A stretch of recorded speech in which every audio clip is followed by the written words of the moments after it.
Friends, welcome to एडुऑन में आपका स्वागत है। जैसा कि आप जान रहे हैं, हमारी छत्तीसगढ़ के लिए एक मल्टीपल चॉइस क्वेश्चन की सीरीज चल रही है। उस मल्टीपल चॉइस क्वेश्चन की सीरीज में आज का हमारा टॉपिक है छत्तीसगढ़ का इतिहास।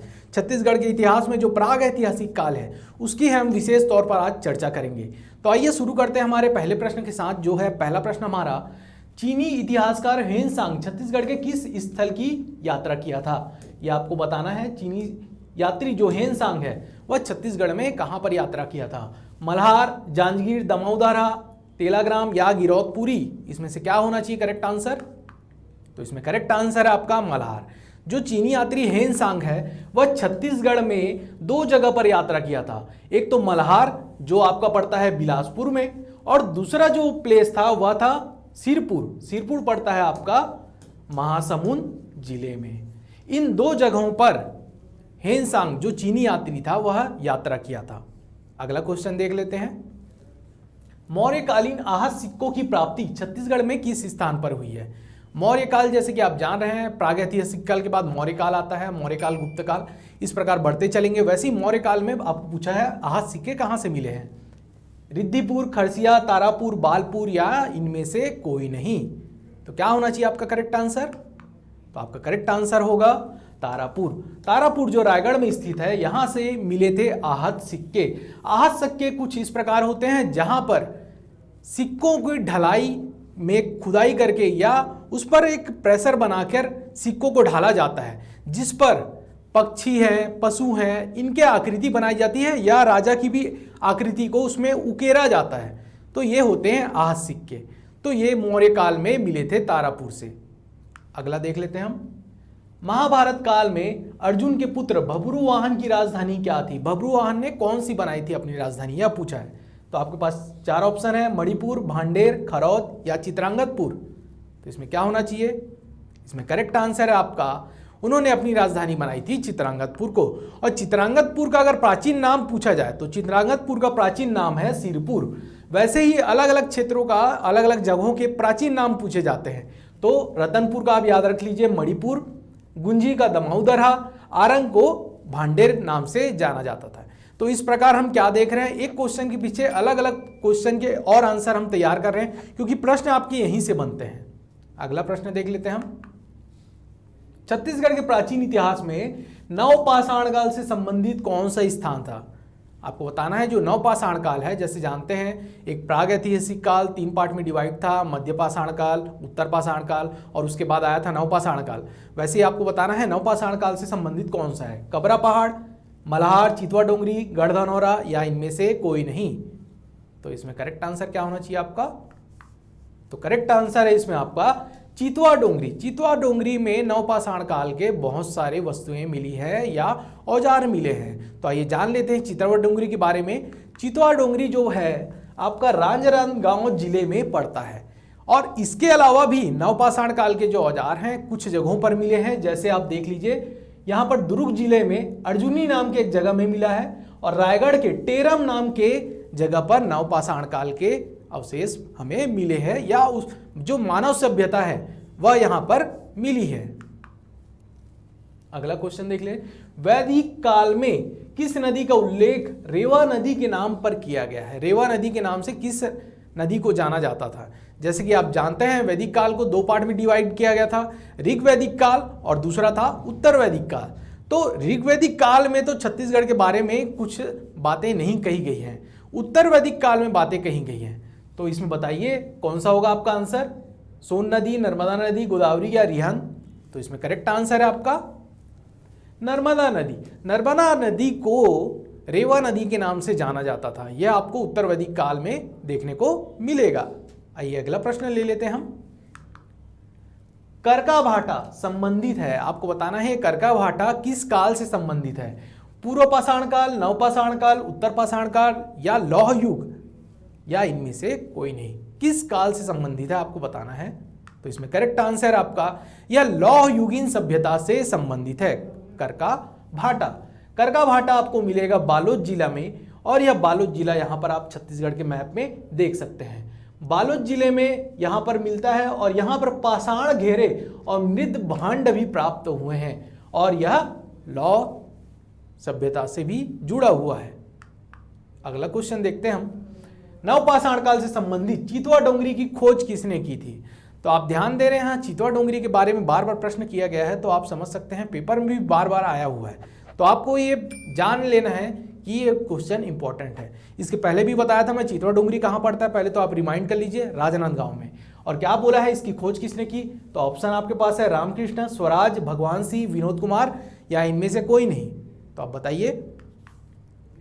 तो इसकी खोज की थी भगवान सिंह बघेल और रमनेन्द्र नाथ मिश्र ने, जो चितवा डोंगरी की इन्होंने खोज की थी।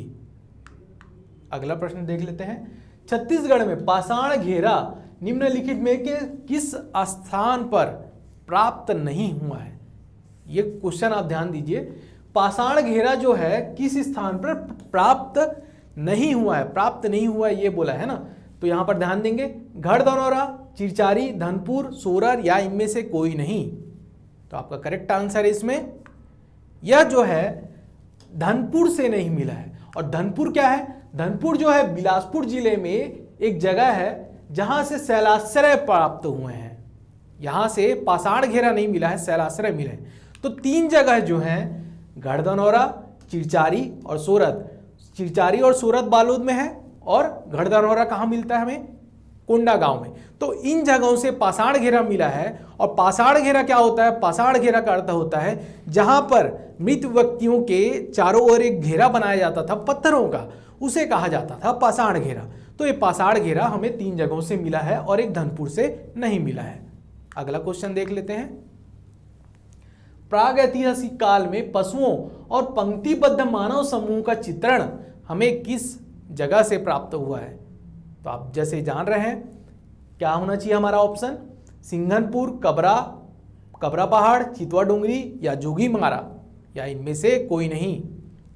तो जैसे कि आप देख रहे हैं चित्र के बारे में बात किया है, चित्रण जैसे होते थे, पत्थरों पे चित्र बनाए जाते थे, उसके बारे में पूछा गया है। तो इसमें करेक्ट आंसर क्या होगा आपका? कबरा पहाड़।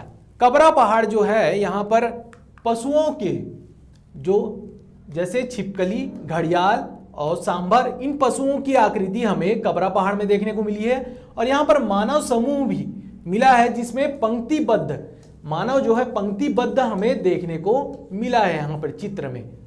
ठीक है, तो कबरा पहाड़ के बारे में एक चीज और जान लीजिए कि ये रायगढ़ में है। रायगढ़ हमारा कहां पड़ेगा? ये रहा रायगढ़। यहां से कबरा पहाड़ में ये पंक्तिबद्ध समूह के आकृति मिली है।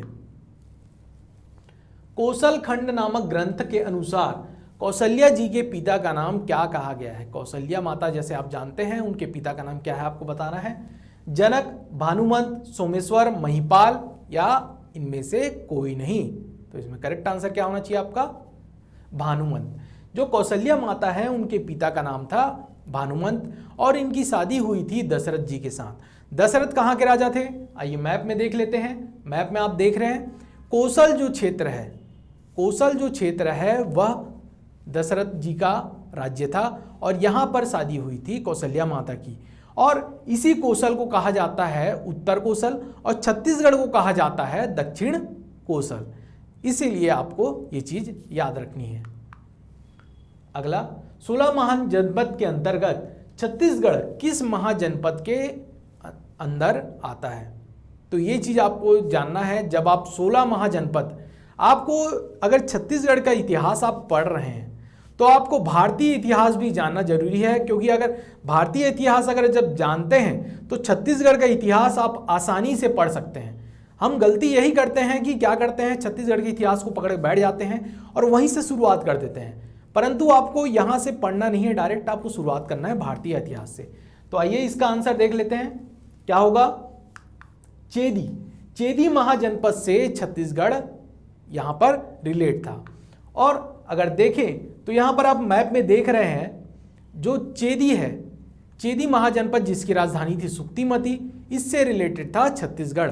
और अलग जो दिए हुए हैं, अंग महाजनपद की जैसी राजधानी थी उस समय चंपा, वत्स की थी कौशाम्बी और कुरु की राजधानी थी इंद्रप्रस्थ। इस प्रकार से आपको 16 महाजनपद की राजधानी भी आपको याद रखनी है। किसी भी समय इसका क्वेश्चन जो है अलग रूप में हमें देखने को मिल सकता है।